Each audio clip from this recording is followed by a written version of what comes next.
Hey, welcome back to Rust Order Garage. It's time to take something else off the list.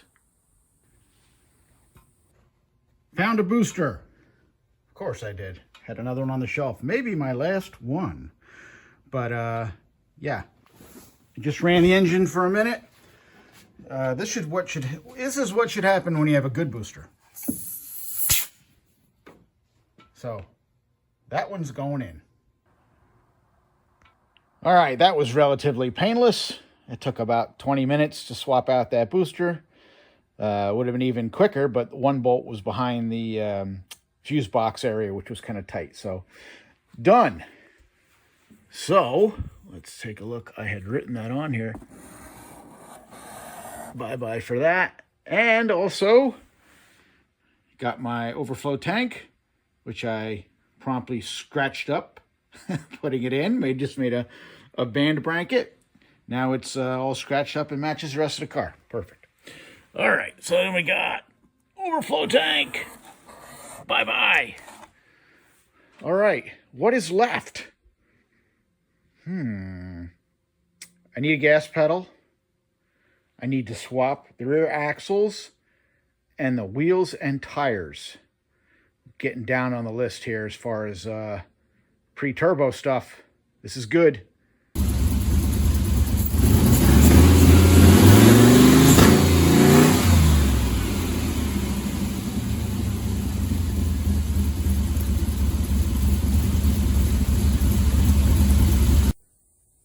That's right, as you saw in the opening video, this one, done. Let me show you what I did. I did not video this one, but I'll show you what I did. It's pretty straightforward. Silverado throttle cable.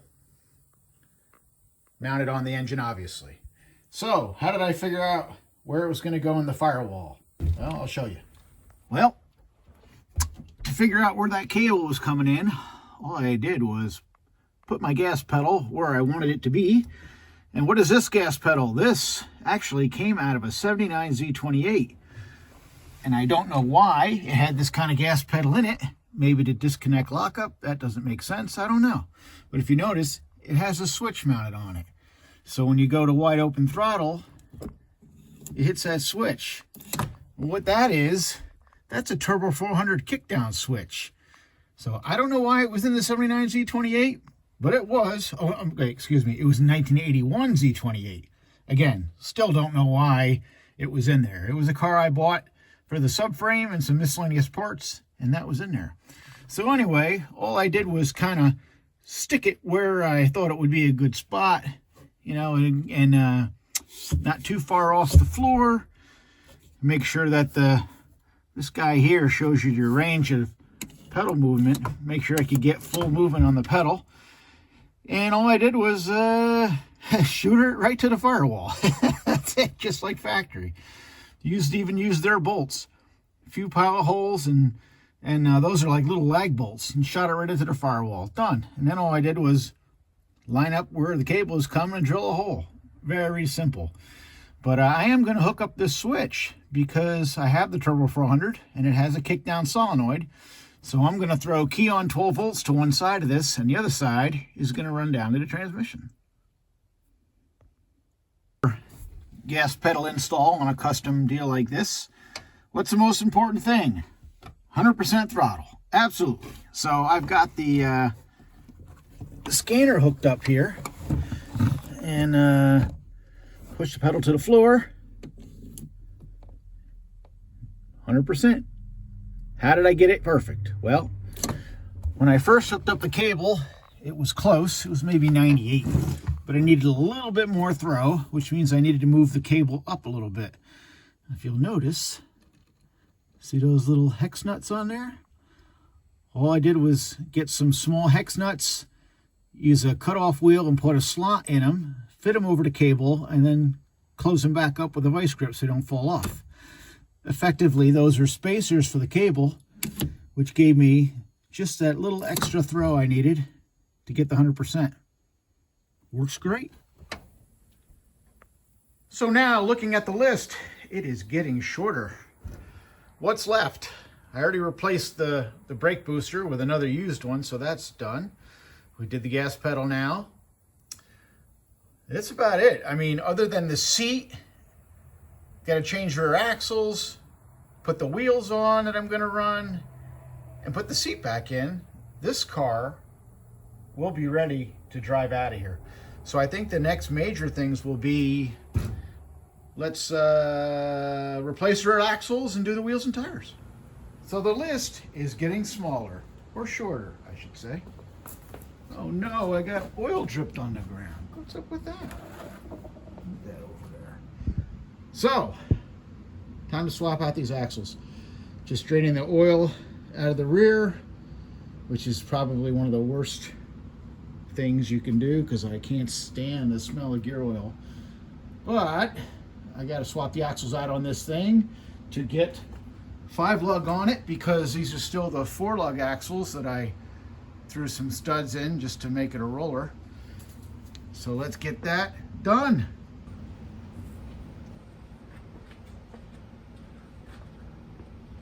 All right, I think I've got enough oil out of this so I can get the cover off. All I did was take the cover loose, all the bolts out except for a couple. Let this disgusting oil drain out. Take a look at what we got.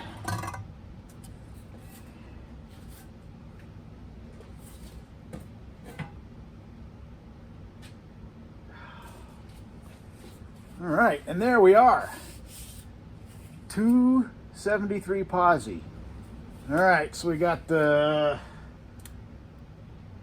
373 posi in here. Not 373, 273 posi in here. Everything looks good, but got to get the axles out. So I got to get that cross pin out of there.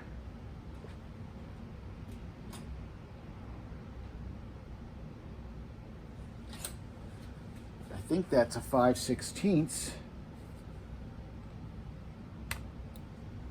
which is the same as 8mm. Seems a little loose. Let me see if I got something that fits a little better. All right, 5/16 it is. This is always the worst part of the whole job.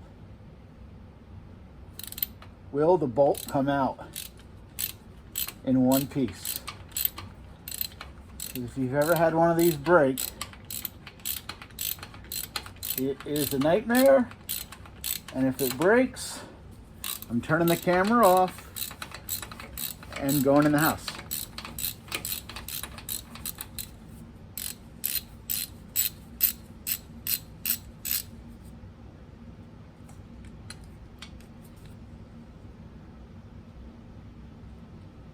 Come on.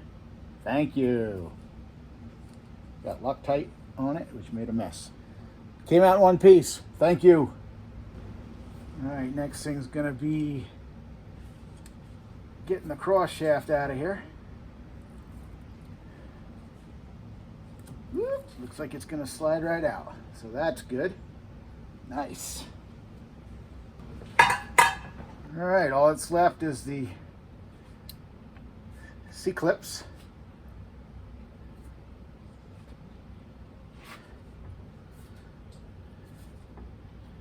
And they're sometimes more of a pain with the posi because you have the big spring in there. I don't know if I can get you in there closer, but that spring guy sometimes makes it hard to get to the clips. But I'm gonna push the axle in and use a magnet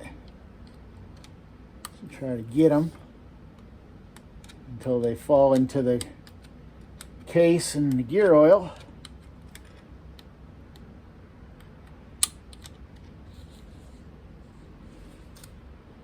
Come on.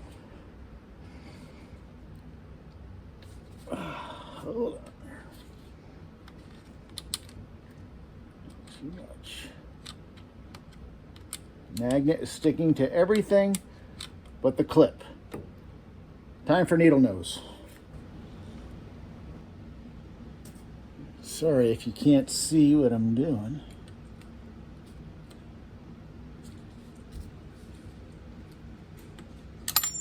There, caught it. All right. C-clip. There's one. And I got to get the other side. Got to move you.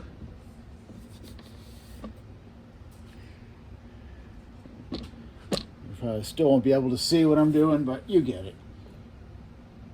I'm sure there's a million videos out there on how to do this. It's the same as a 10-bolt Chevy, same as a 12-bolt Chevy. With this is, as far as I know, this is pretty much a copy of the 12-bolt Chevy. All right, I gotta get this out of here. I gotta get a light. All right, both C-clips are out. Slide the axles out.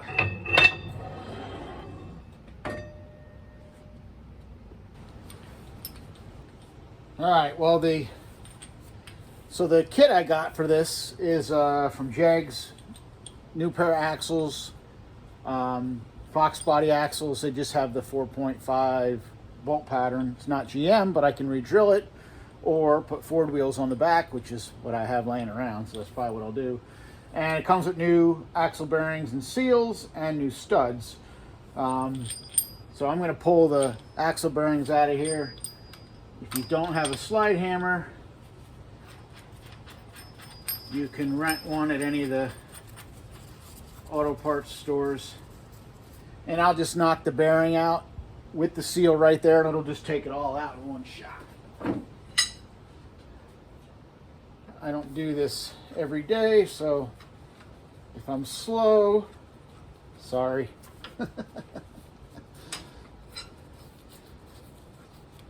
I haven't done axle bearings in a long time, but it was worth buying the tools to have on hand.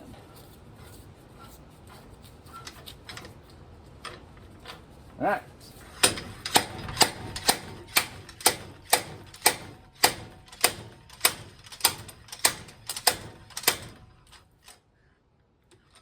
I'm doing something wrong.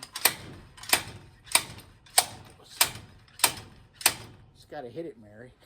There we go. I didn't want to wail on it too hard. She's out of there. All right, we got new bearings.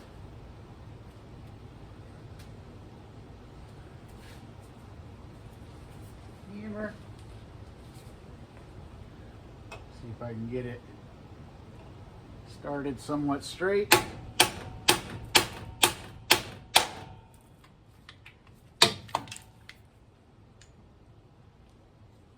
I'm not sure if that's in all the way yet. A little too big.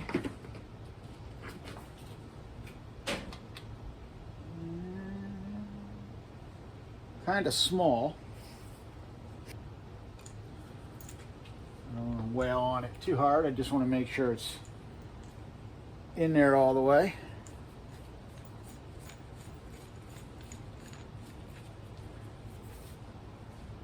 Once it's in, it should bottom out pretty nice.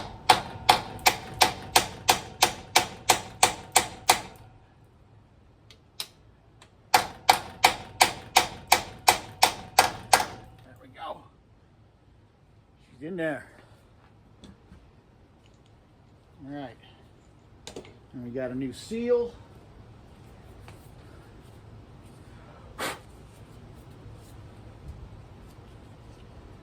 I'll go in there like that. I think I'm going to put a little RTV around the perimeter there. Let me get some of that.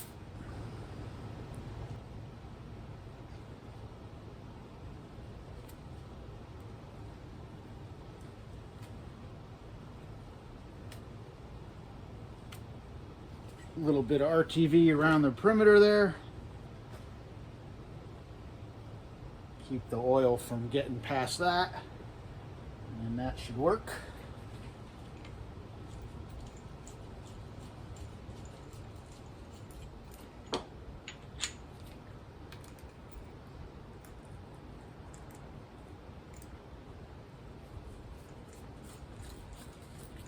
Get that in there.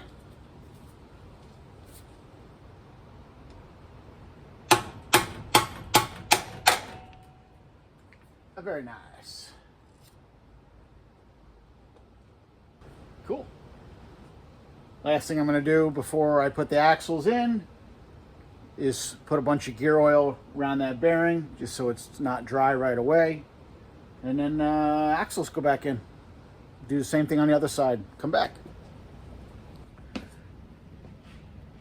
All right, axles are back in. C-clips are in. Put the cross pin back in. Line up the hole with the bolt.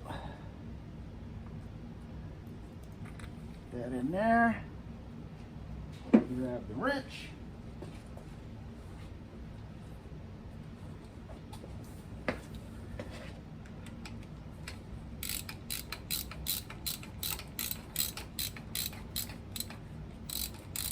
I don't know what the torque spec is. I usually just snug them up. It's a small bolt.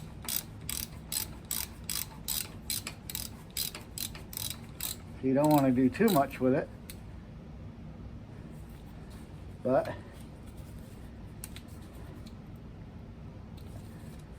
a good snug and she's good to go. All right, now with that done, I would normally put the cover back on, but unfortunately for me, looks like the last person who did it with RTV, so there's no gasket here. And I'd rather put a gasket on it than just RTV myself. So that's probably why it was leaking. Looks like there was some leakage here. But yeah, I got to clean this up and get a new gasket, and then we'll move on to putting the studs into the new axles. So all that's left now is to put these studs in. You see I set them in from the back. I started on them. All I'm doing is putting a long mag nut on it with a washer and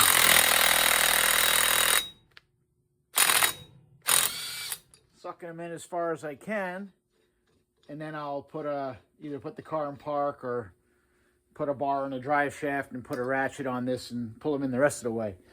I could have used a press to put them in before I put the axles in, but this works. Studs are in. Ended up just putting another washer on my lug nut there and using a 1/2-inch drive and a 13/16 socket, and I was able to just lean on it and crank it in there enough to get it. Drum is ovaled out the holes, and she's on there. Holes are not that important. It's hub-centric drum, but I may buy a set of new drums off of like a Ranger that had an 8.8 that would go on this. I don't know. I haven't gone and bought them yet because I don't know if I'm going to put disc brakes on the back of this thing or if I'm just going to leave it as is. This will work for burnouts right now and driving around. So, yeah. So I think I'll end this video here. Got the axle swapped out, got the gas pedal in, got the brake booster replaced. I have a line on some tires. Well, I won't say now, but I think I've decided which way I'm going to go. I've only changed my mind, I think 5 or 6 times on which wheels and tires I'm going to put on this. But I think I've made up my mind. All right, that's it for this one, and I'll have another one up soon. Thanks for watching. See ya.